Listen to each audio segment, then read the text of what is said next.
I'm Charles Allen Kutchka. I live here in Victoria at 1207 East Walnut Avenue, Victoria, Texas, 77901. I was born in Victoria, Texas on August 23rd, 1932, and have kind of made it home. But I did go the first 2 years to school, first and second grade, in Edna, Texas. And then we moved to Inez, Texas, and there I went to school through the 7th grade. And then that was as far as that school allowed us to go. And so I had to go to Vanderbilt High School. And there I completed my high school education with graduation in May of 1948. And after that, I attended Victoria, there at that time it was called Junior College. And I graduated after 2 years with an Associate of Arts degree that was in 1950. The end of May, and on June 1st, 1950, I went to work at Victoria Bank and Trust Company in Victoria, Texas, and I worked there for 43 years, having retired July 31st of 94. Then let's see, during this period of time that I worked at Victoria Bank and Trust, I married the prize of my life, Margaret Rossi, R-O-S-S-I, and we have now been married for, will be 55 years in June. Congratulations, it's exciting to hear. And it's been a good 55 years, and during that time, I stayed at the bank, and we raised 5 children. Wow, big family. We had 8 grandchildren. We have 8 grandchildren. And in addition, we have 2 step-grandchildren, and all of them live in the area of Victoria County. That's so nice to... Let's see, what else did I have done? I think that covers that. So, you were telling me earlier that you were drafted. What were you doing around the time that you were drafted? When I was drafted, I worked at Victoria Bank and Trust, first as a runner, then as a teller, then in the note department, then I went to the trust department and retired after 43 years in the trust department. And I did have the title of Vice President and Trust Officer. Hey, well, congrats. During that time, I got drafted in February of 1953. And you were drafted in 53? Right. Close to the end. Right, it was.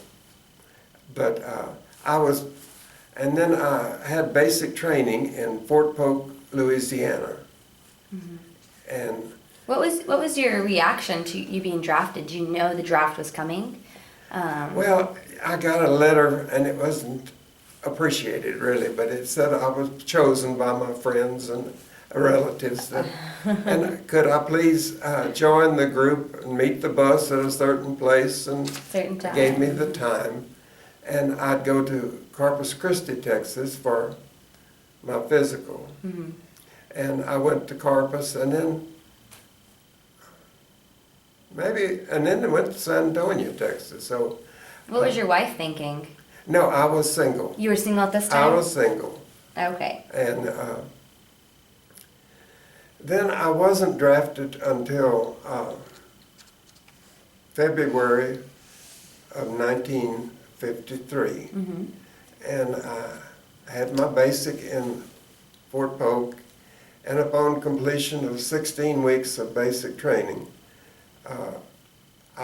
we received our assignments. And you were drafted into the Army, I'm assuming. Right, to the U.S. Army. And we were told either we would go to Alaska, Korea, or Germany. And I received the notice that I would go to Germany. So in July of 1953, I went by ship to Frankfurt, Germany. And I remained there until January of 1955. And then I traveled home by ship, and it was a bad trip, really, because it was rough with the storms all the way coming home. Mm-hmm. Going over, it was a good ride, but maybe we were a little anxious to get home. Mm-hmm. But So what was your specialty and what was your rank? I was, as soon as I got to Germany, they gave us typing tests, and it was just 3 of us that passed it, and I got placed in G1, which is personnel, and I remained in that office the entire time I was in Germany. And when I left Germany, I had attained the rank of sergeant, and which they said I did well, having done that in 2 years. So, Mm-hmm. but then I came home and went back to the Victoria Bank and Trust and worked some more. Tell me a little bit more about your duty, what you had to do as a G1. Well, personnel. as the officers came to Germany from the United States, they came directly to G1, and the colonel in our office made the assignments of these young officers as to where they would be assigned, and it was our duty to type the orders for their job duties and all. So it was interesting work. They were as nervous as we were over there, Mm-hmm. but made a lot of good friends. But that was really it, and we had wonderful officers in there.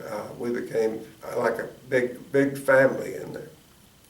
So whenever they told you, okay, you're either going to Alaska, Germany, or Korea, what were you thinking? Like, did you have a preference on where you wanted to go? Did you know that there had been a war going on in Korea? Well, I really wanted to either go to Germany or Alaska, and so it worked out. So you got to Germany in July of '53. So the war in Korea was either just about over or it was ending. Midway the ocean, they announced on the loudspeaker. Really? That had just ended while you were headed to Germany. Right. Fantastic.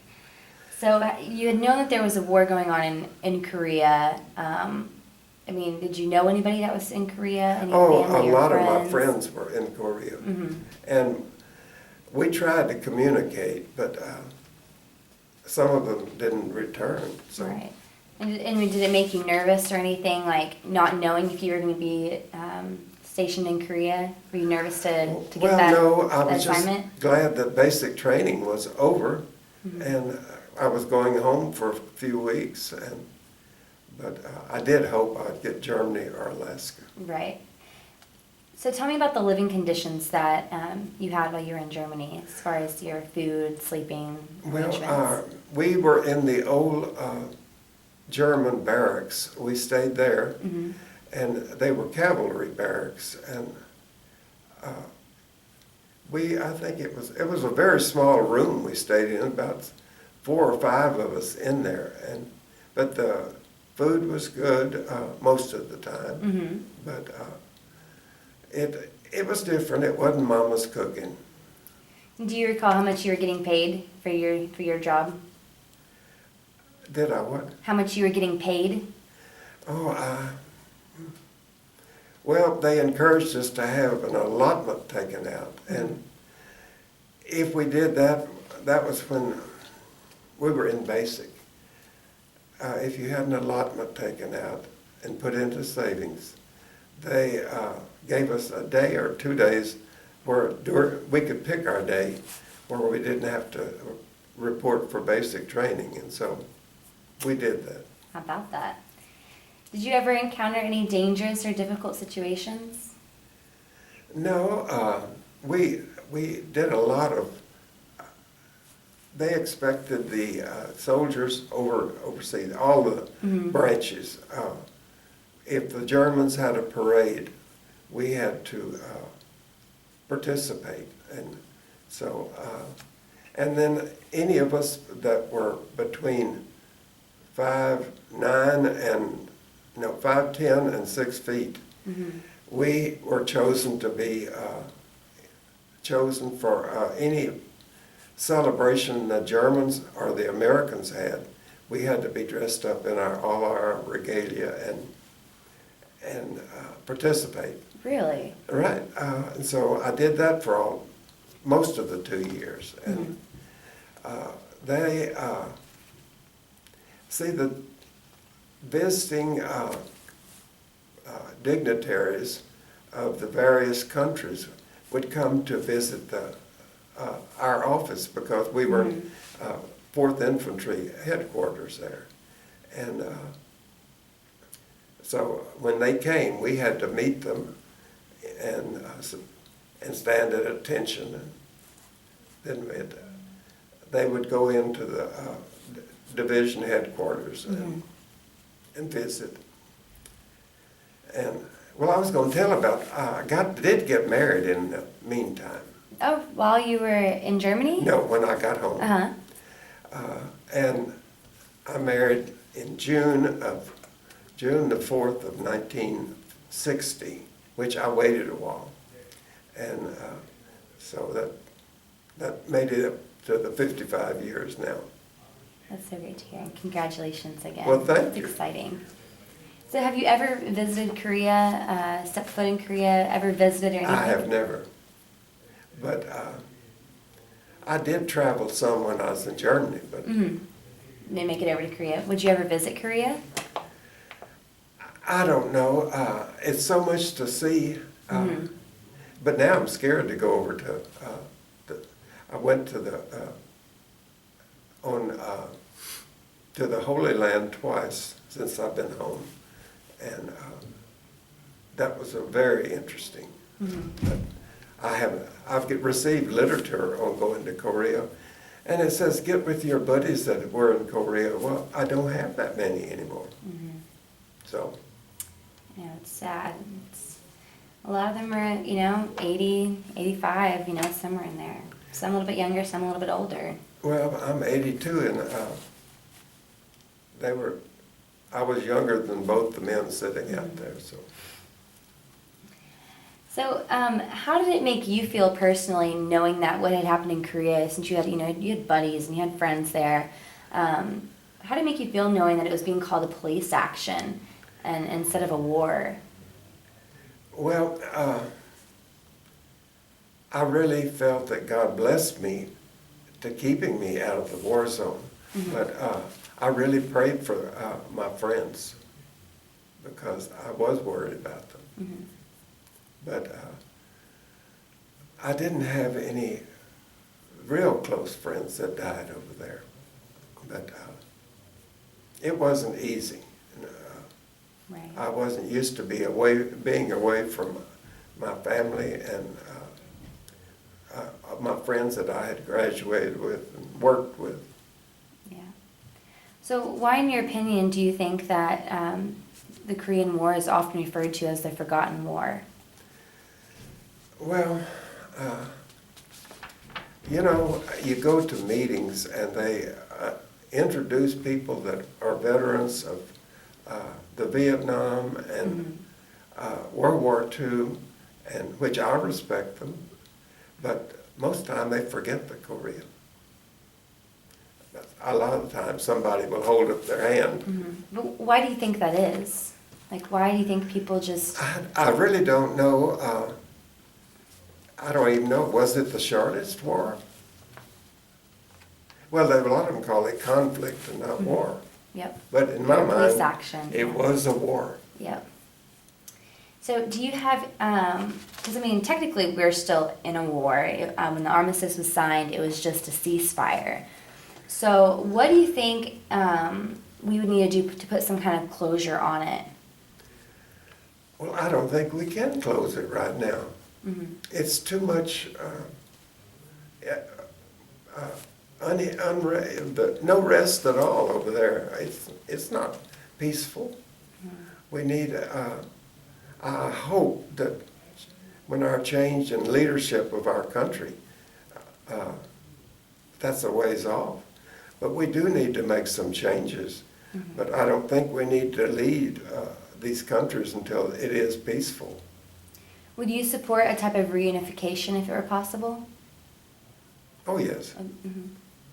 Do you think it would be wise or something that could ever be done?